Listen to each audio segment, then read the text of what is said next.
Thank you for joining us for the introduction and overview of the Keystone STARS designation process in the PD Registry that will be launching in October 2021.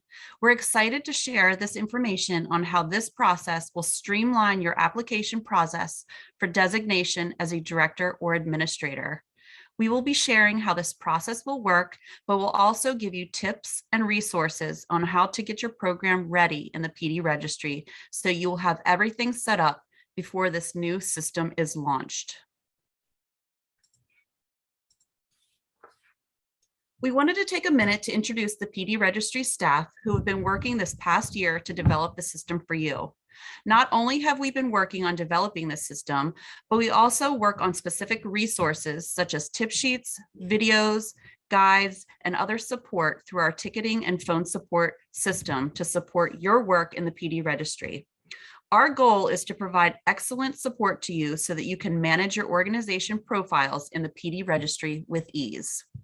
I'm Chris Madden, the Assistant Director of Workforce Programs, and with me today is Amy Agill, Data Systems Supervisor, and Alec Johnson, Customer Experience Specialist for the Pennsylvania Key.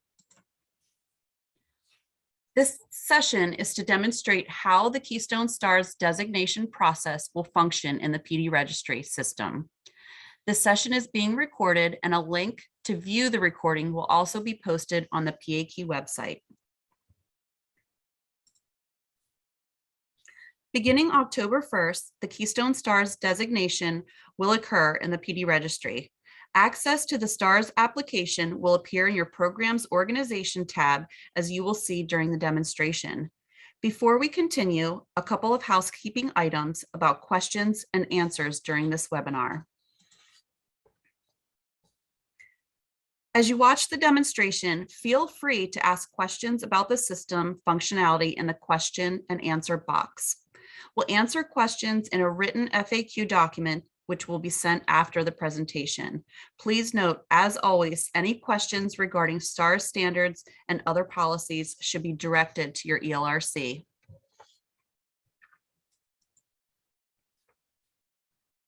This picture shows the process of designation that will be in the PD Registry. It starts with the application, where the director will submit the application portion, including program information and STAR level you're applying for. Next, within the PD Registry, you'll go to the indicators. This section includes uploading your documentation from the document vault to each indicator. And next in the process is the pre-designation, where the quality coach will review each indicator and submit back to the director with any incomplete information needed. The next step is the designation process, where the designator will make the final review. And finally, the STAR level is awarded. The STAR level will be awarded and shown on your organization profile.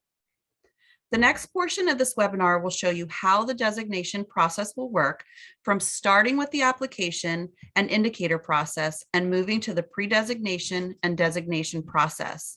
This part will also be recorded and posted on the PAKey's website. And just as a reminder, please post your questions in the question and answer area of the chat box. And again, we're not answering any questions today, but we will make sure to send out an FAQ. Welcome, and thank you for your interest in learning more about the new online system you'll be using to apply for your Keystone STARS designation.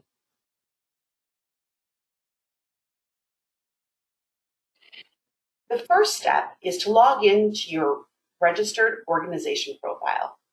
You may already have registered your profile with the registry, but if you haven't, there are tip sheets and helpful staff at the PAKeys who are ready to help you. For the purpose of our time together today, I'll be pretending to be Sonia. Sonia is the director of a Child's View childcare program. You can see here an image example of what the organization profile looks like at the beginning. You can see there's a unique number here. That's your organization number and the name of your program, A Child's View. Let's take a deeper look.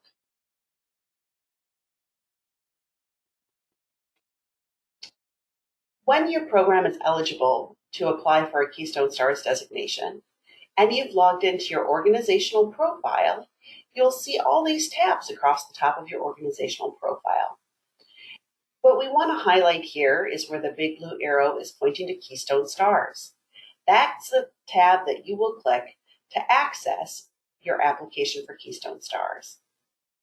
While we're looking at this image of all the tabs in your organizational account, I wanted to point out with this little arrow, the Document Vault tab. We're going to talk more about that later in this session, but I wanted to highlight it as a visual example for you to refer to in your mind's eye when we start that discussion. For now, let's go ahead and get started and see what happens when we click the Keystone STARS tab. Clicking the Keystone STARS tab will take you to your own quality dashboard. This is where you'll see your ability to apply for Keystone STARS. You'll also see whatever your current rating is right now, because this is pretend data in our test system that we're showing you. You can see that this program currently has no rating. We know that that would be unusual for you because by being certified, you would automatically have a 1-star rating. Whatever your program's rating is, it will show accurately in that box in your organization profile. So you'll begin by clicking the Apply button for Keystone STARS.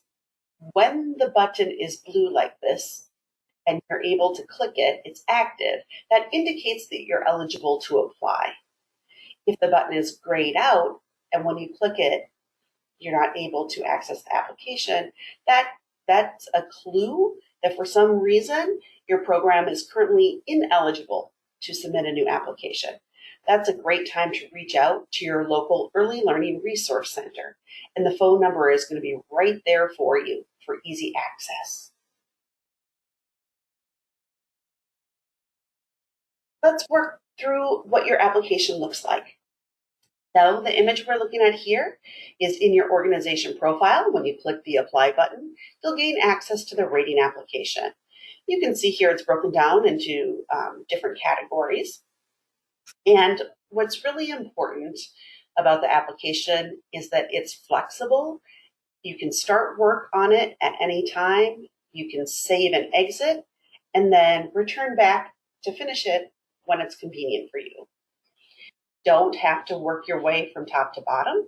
Sometimes you might have some information handy and be able to fill out one section like classrooms, but then maybe you need a little extra time to gather some information for another section and complete that. Totally okay.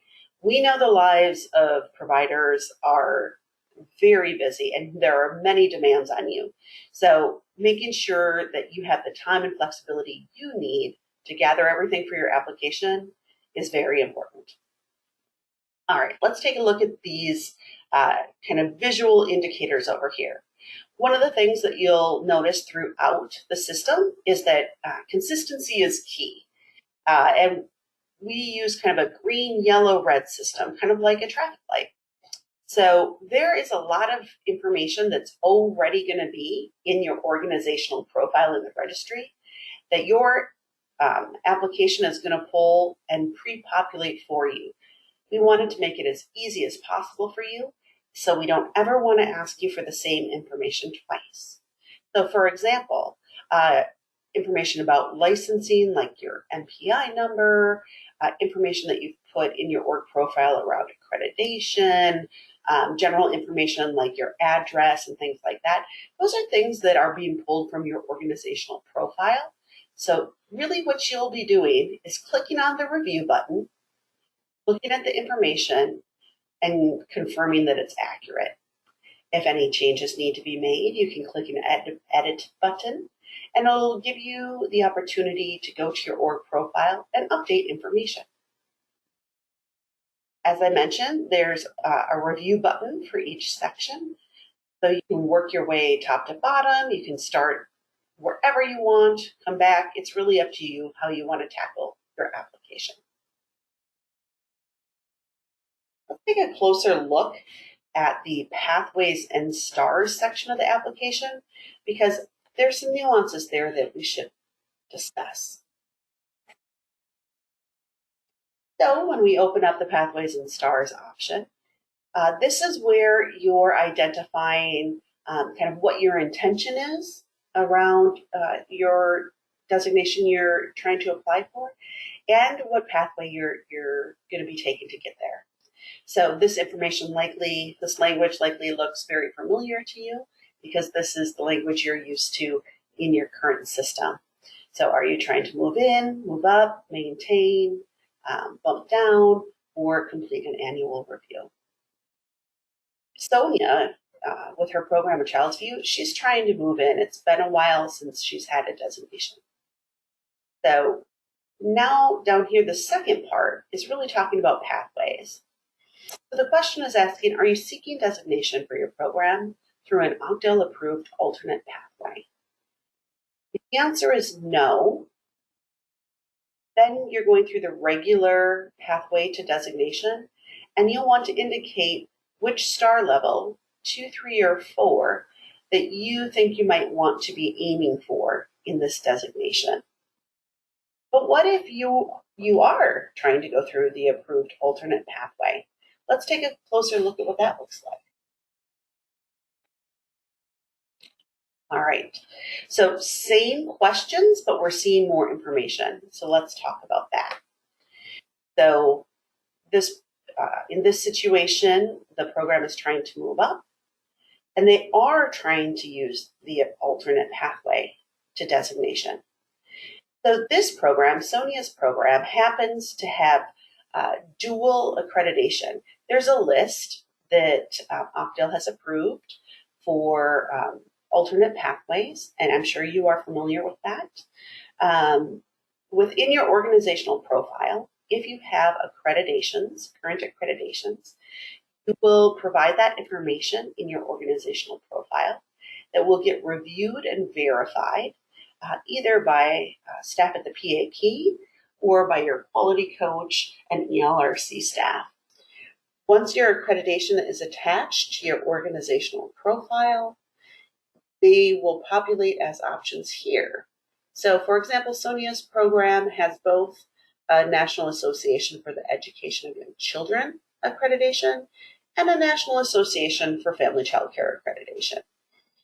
Whatever verified accreditations are in your organizational profile will show up here for you to select from.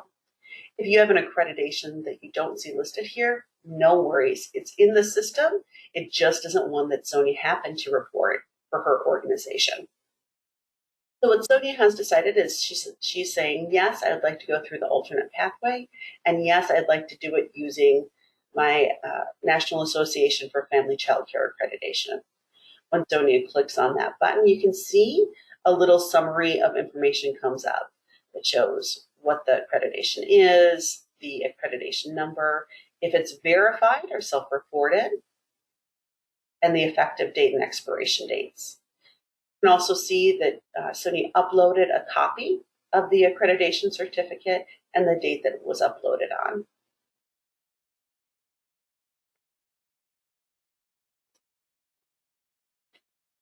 Once we see all green indicators here in the application, you're ready to submit. The Submit Application button will become blue, which is, again, the visual cue that it's an active live button that you can go ahead and submit. So let's pretend that Sonia hits Submit Application. After she hits Submit Application, the attestation will pop up.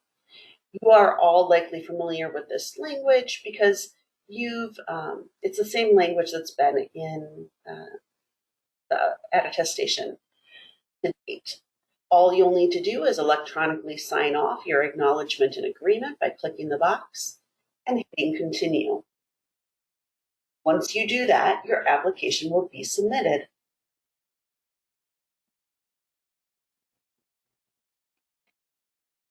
It is really important in the system that we try to make things as clear, easy, and transparent as possible. So you'll always get confirmation notices and next steps.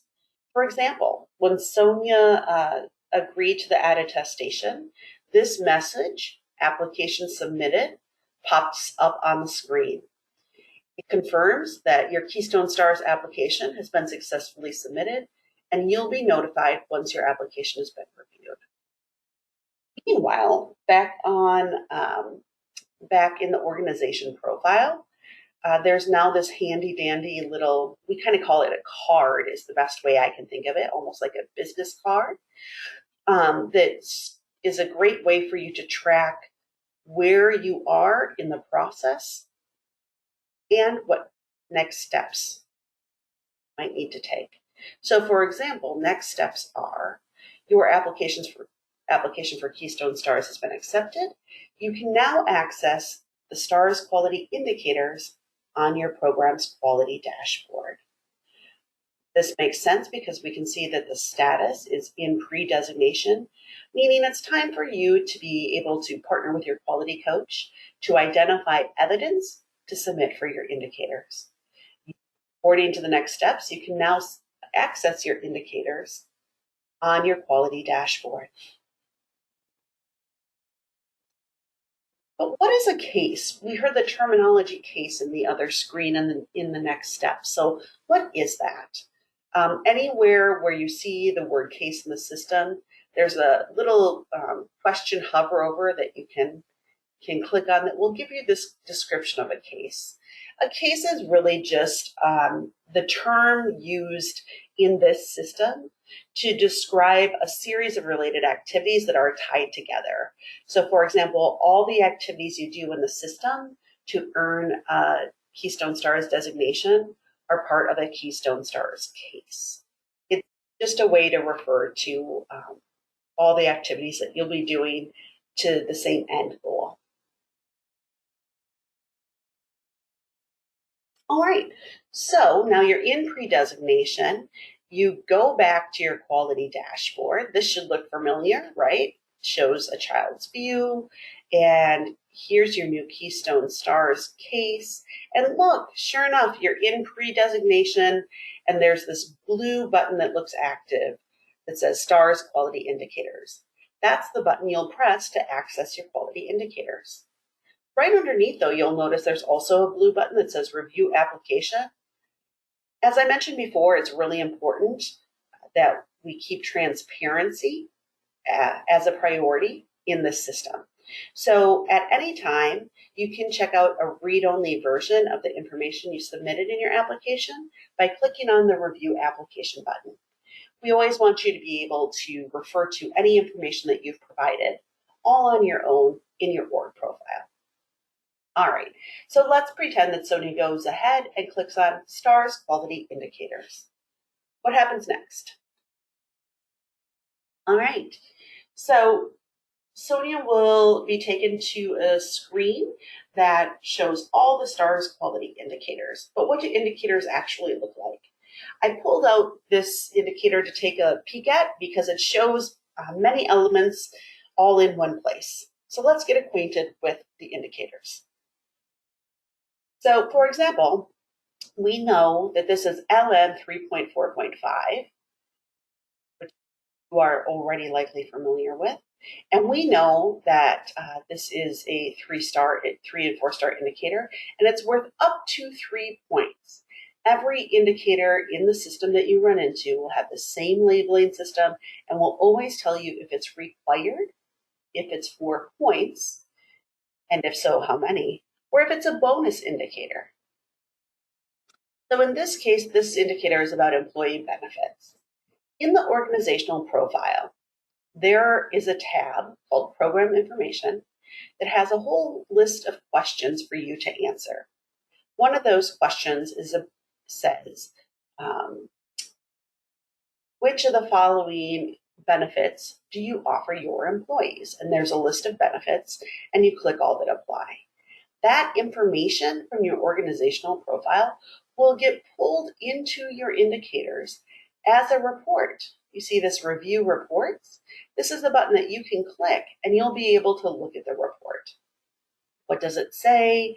And not only will you be able to use the report, but your quality coach will be able to see that information, as well as designators when it's time for them to do your review. You'll also see that here's a great example where there's a clarification statement for family child care homes and group child care homes. This language should look pretty familiar. It comes straight out of the current documents for indicators. We wanted to make sure that we mimicked everything as much as we could to help make things familiar. You'll see there's some options here that there you have reviewed and acknowledged the information in this indicator, or that you're not attempting this indicator. We'll talk more about affirmative confirmation in a moment. There's places to submit evidence in addition to reports. You can see right now no documents have been added, but you can easily upload documents or select files from your document vault. Remember, we highlighted that tab earlier in our time together. So for example, you can choose plus file and upload directly from your computer. Or when you choose existing file, you can select documents that are already stored in your document vault. A great way to think about this is things like family handbooks, staff handbooks, things that you know you use frequently for evidence. There's a section here for you to provide additional comments. We'll take a look at how that can be helpful in a couple slides. But really, any time that there's something that you want or need the quality coach or designator to know about the evidence or context you want to share around what you're submitting for an indicator, this is an open text free-form box. Obviously, clear and concise is going to be best, but please know that this is here so that you can have open communication with quality coaches and designators about the evidence that you're submitting. So let's take a look at a little closer at that document vault option we've been talking about. All right, so when you click on the Document Vault tab in your organizational profile, it gives you the ability to add documents. Document Vault is simply storage for your organization, and you are completely in charge of your document vault. You choose what you want to upload, what you don't want to have there. It's totally just storage for you at the organization profile level. Think of it kind of like a Google Drive or something like that. What's great is if you click that add or choose existing file at the indicator level, you can select as many documents as you want to connect to the same indicator. So maybe there's an indicator where I need to submit one lesson plan for every age group I serve. And I've got a preschool lesson plan and an infant lesson plan here. I'm going to select those both from my document vault and add them to the indicator.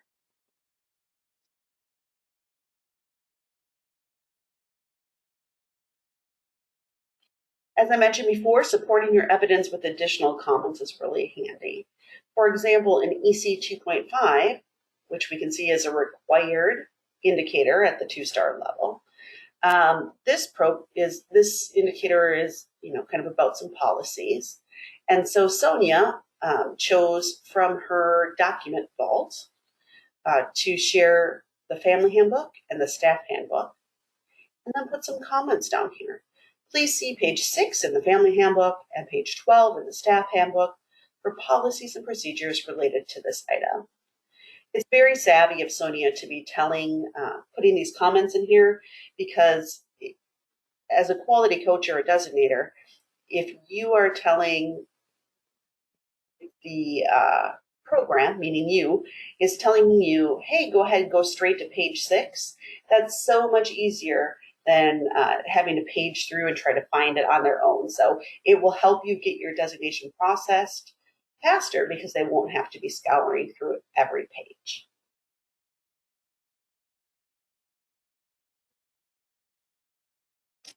So sometimes you might need some suggestions for what evidence to submit.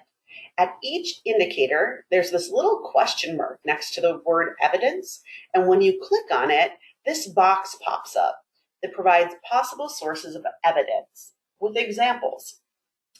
So the examples are unique to each indicator. So whatever indicator you click on, you'll get specific examples of potential evidence for that indicator. I know that right now, this information is provided within a document that you can refer to.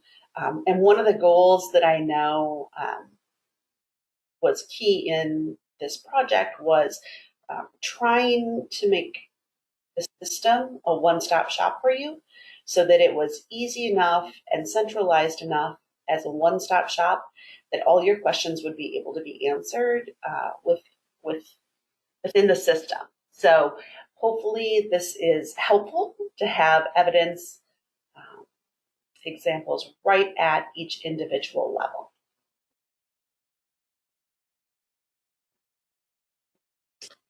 Again, just like with the application, the visual cues show the process or the progress that you're making through your indicators. So you'll see star 1, star 2, star 3, and 4 indicators. This looks very much like the application format you went through. So as indicators get responded to, they turn green. You can see right now Sonia's completed submitting evidence for star 1 and star 2 and still needs to give star 3 and 4 indicators some more attention. We can see that too because the Submit Stars Quality Indicators button is grayed out. And so Sonia is not able to submit her indicators until everything is green. It's really important that we get affirmative confirmation at each individual indicator. What does that mean? Affirmative confirmation is just a fancy way of saying your quality coaches and your designators want to make sure that you didn't accidentally or inadvertently skip over an indicator. So particularly at the 3 and 4 star level, bonus points are a good example of this, right? If you're choosing not to submit evidence, we want to know that you're intentionally choosing not to do that. So we're going to ask either you've reviewed and acknowledged it, meaning, yep, I'm attempting this, I've submitted evidence, I want to attempt this indicator, or I am not attempting this indicator. So that's why I haven't submitted anything. We want to take all the guesswork out of it for you.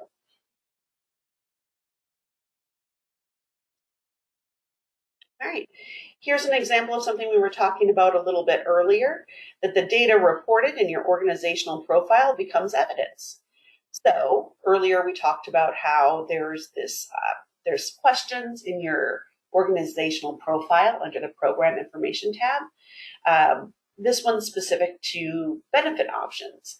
So there's a question that asks something to the effect of, check all the benefits that your program offers to employees. And so at Sonia's program, this is a list of all the things that Sonia checked. It's pulling it right from there into the report so that we're not asking you for this information multiple times.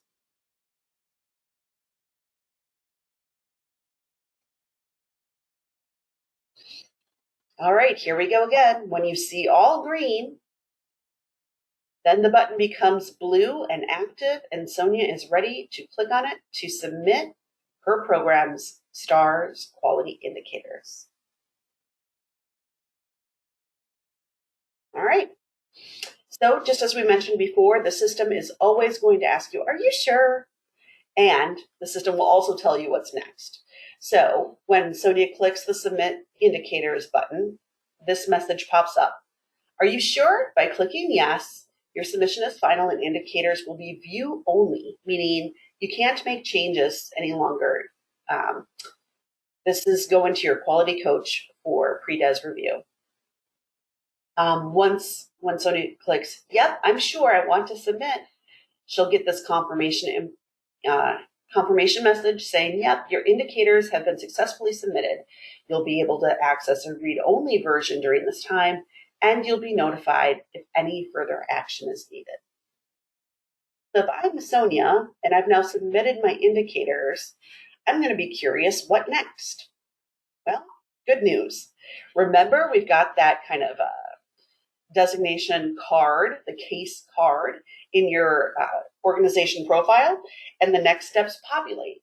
You'll see right here in the case status, remember, when Sonia was working on submitting evidence for her indicators, she was in pre-designation. Now she's submitted her indicators and she's in pre-designation review. So she has new next steps information. Let's check it out.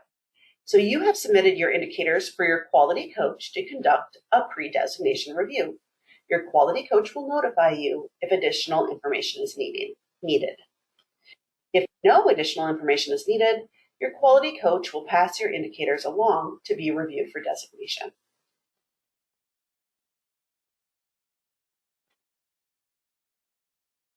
All right, so as you're checking out this visual image, now the quality coach is going to be able to look at the evidence that you provided for your indicators.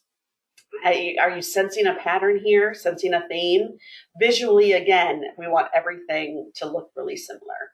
So when you submit your indicators and your quality coach is working through the pre-designation review, they're going to be able to look and you can see the quality coach who's working with Sonia and Sonia's program is in the process of reviewing, kind of doing a pre-screening of the evidence, so to speak.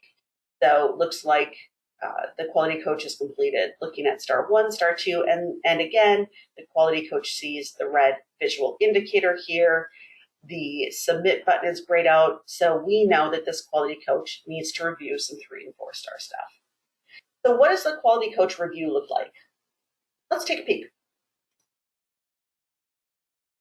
So just in the same way that there are many options for you to submit different types of evidence in different ways, the quality coaches also get to take a peek at that and leverage that in different ways as well. So this looks familiar.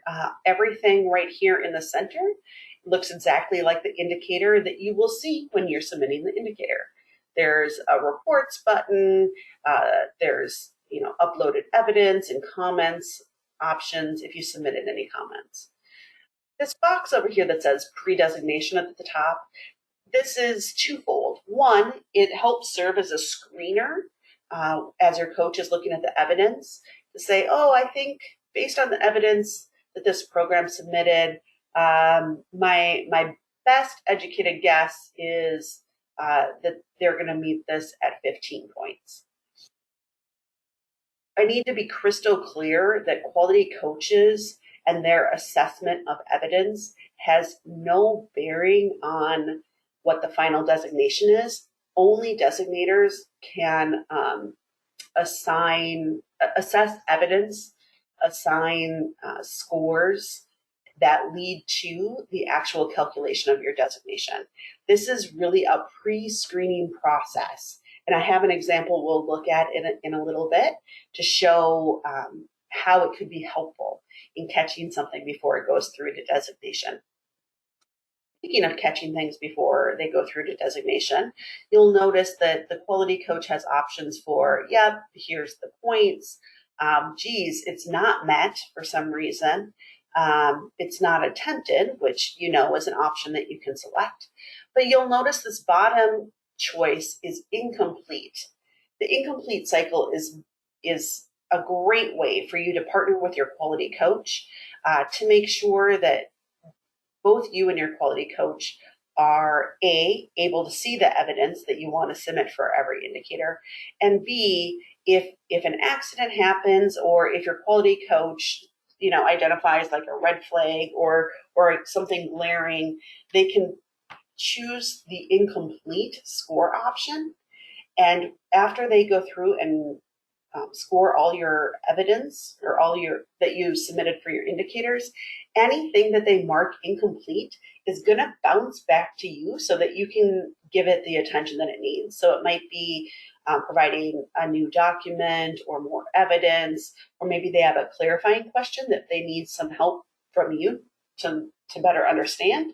So it's really this great cycle where you and your quality coach can have open communication about the evidence that you're submitting before it goes to designation.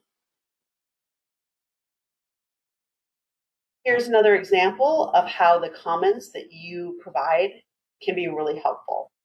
So in this example, Sonia uploaded the staff handbook either directly from her computer or from her document vault. And in the comments, you can see page 12 of the staff handbook. That's what Sonia shared with the quality coach. So over here, the quality coach has looked at it and said, yep, I suspect they're in this 3-point range.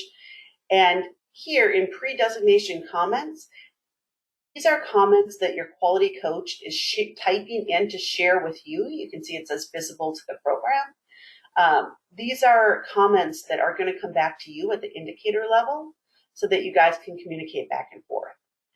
So the quality coach, so Ruth is the quality coach that's working with Sonia. Ruth says back on page 12 of the staff handbook, it says lead teaching staff get 3 hours per month of paid curriculum and lesson planning time. Thanks for providing that evidence to support your efforts on this front. It's just a nice way to be able to share info back and forth. All right, so now that we see all green here, Ruth, the quality coach, has completed the pre-screening or pre-designation. You can see all the visual cues are green and the Submit STARS Quality Indicator button has gone live. Let's say that Ruth and Sonia partnered and worked through incomplete indicators together, as any good program and quality coach would do. They collaborate, they feel good about the evidence and the indicators, and now Ruth, the quality coach, is ready to say, yep, we're going to submit STARS quality indicators for designation. So let's pretend Ruth clicks that box and see what happens. All right, now designation begins. Again, this looks very familiar. This is what the designator now sees. Your indicators are now in the hands of the designator, and your case is in designation. So you can see all red here. The designator needs to go in and start clicking the review button and working through the scoring process. Let's take a peek at what that looks like. So once designation begins, again, this looks very, very similar to what your quality coach will see. However, it's very important to know that once your indicators get to the designator and is in designation, there is no longer an incomplete cycle. The incomplete cycle, or pre-screening of indicators, happens in pre-designation with your quality coach only. Whatever gets submitted for designation to a designator, whatever evidence is provided is what's going to be scored. They're not going to be reaching out and saying, hey, how about some more information about this? Or, hey, what about that? Can you be more clear about that? Or, I'm not finding this in your handbook. Can you help point me in the right direction? Nope, that's what happens between you and the quality coach. So once it gets to designation, whatever you submit is what's going to be scored. Designators have the ability to look at, when they're looking at reports, we wanted to make it as kind of helpful and useful in real life as possible. So when you submit your indicators for pre-designation review, the system will take a snapshot of the report at the time that you submit your indicators. So it's a snapshot in time of when you submitted your indicators say, for example, like staff reports, staff qualifications, right? It will show what was true when you submitted. There's also an option to look at a live report. Sometimes time passes and things change between when you submit your indicators and when the designator reviews. So for example, maybe you have some staff turnover, or maybe you were waiting for somebody to complete a STARS 101 and 102 training, and they didn't at the time you submitted, but they do now by the time the designator sees it. That's an example of where there's a benefit to being able to see a snapshot of your report as well as the live report.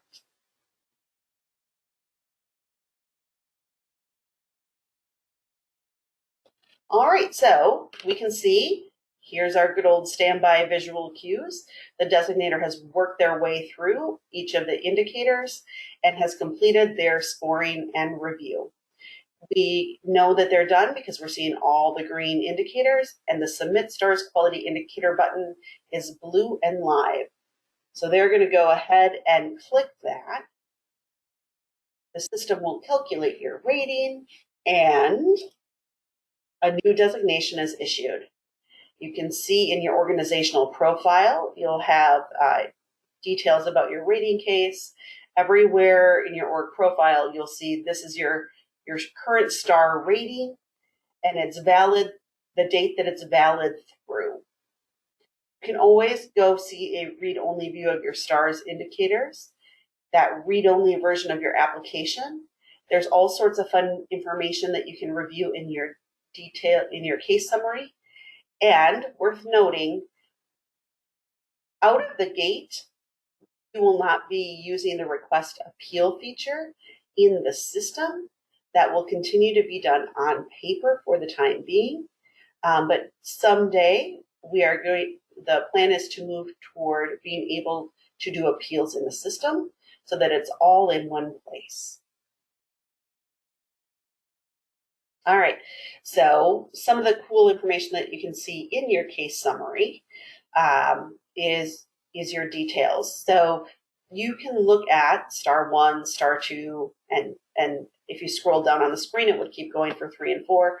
What you can do is look at a report that shows each of your indicators, what the pre-des assessment with that pre-screening score was reported as by your quality coach, and what the score was assigned by the designator during the designation process. So it's kind of nice to be able to do a comparison, and so that you know what you got scored on each indicator.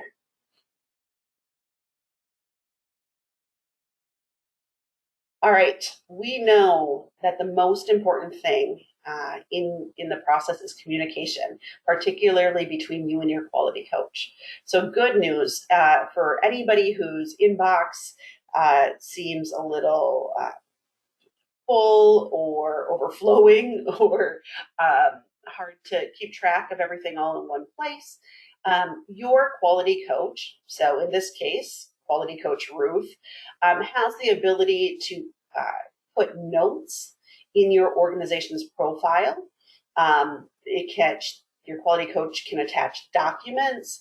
Your quality coach can email these notes to you.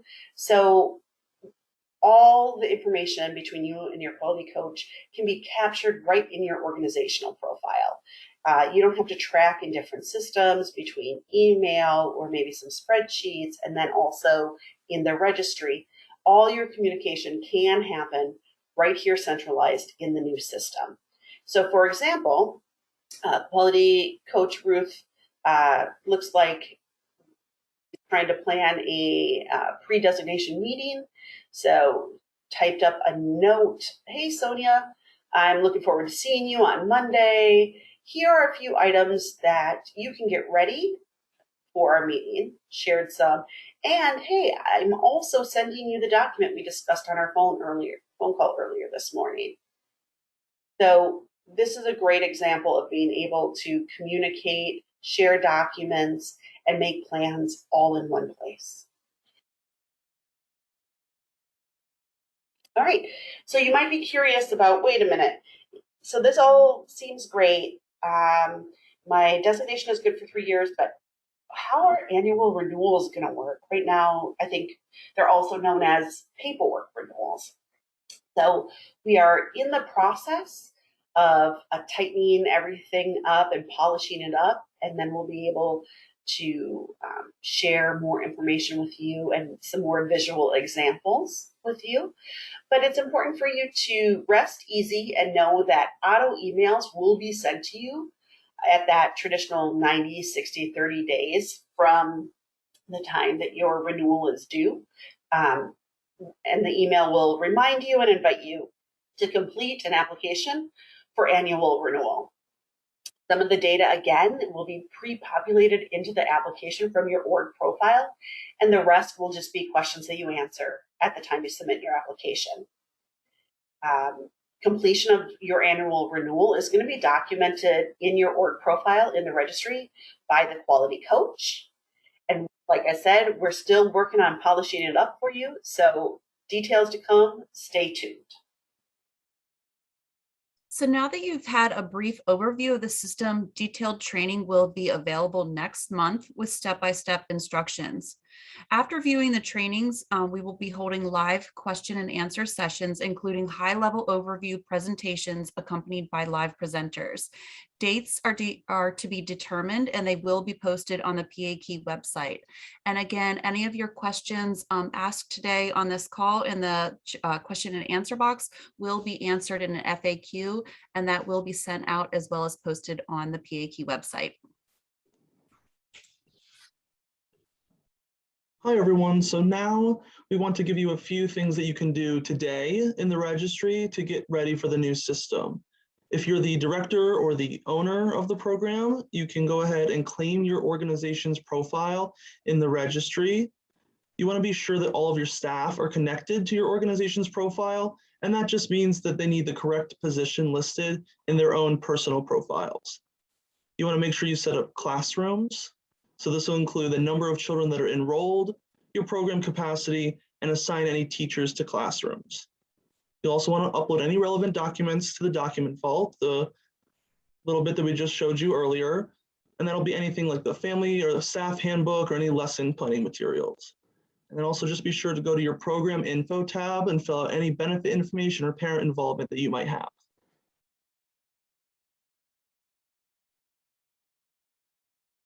And then just a little bit more information on claiming your organization's profile. If it's already registered, you can just use your organization ID to request admin access. If it's not registered, you can just go ahead and create an organization profile.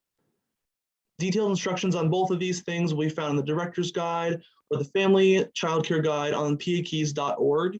We also have a video library available directly on the registry's website. Now, if you're unsure about the status of your organization, just feel free to reach out to us at registry@pakeys.org. But Amy's going to go into a little bit more detail about the resources that we have available.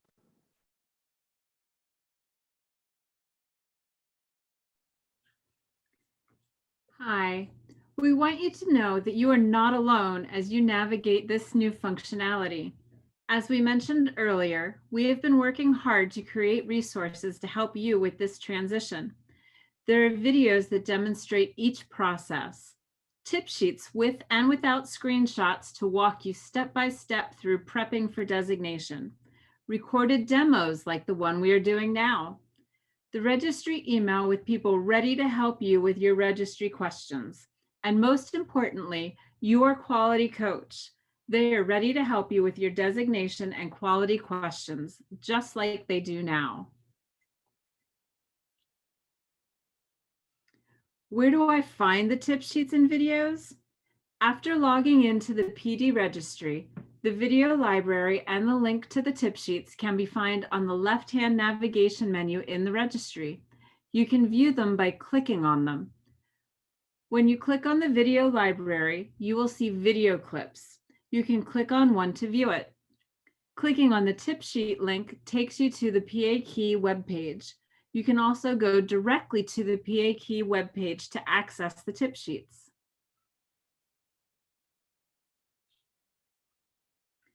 Here you see the page that you are taken to on the PAKey website.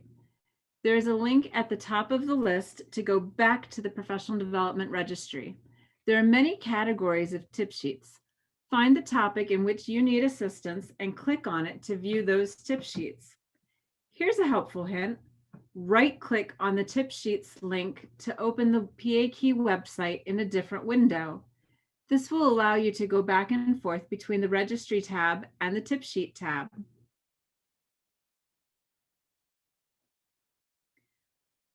When the system goes live, we're here to support you. For procedure questions in using the system, how to add documents, and other system questions, contact the Registry Help Desk at the Pennsylvania Key. For policy questions, contact your quality coach at your ELRC.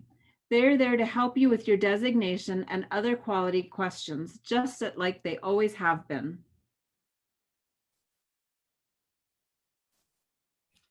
And don't forget, detailed training will be posted on the website in August on the PA Keys website. And also don't forget to subscribe to Early Ed News at www.papromiseforchildren.org.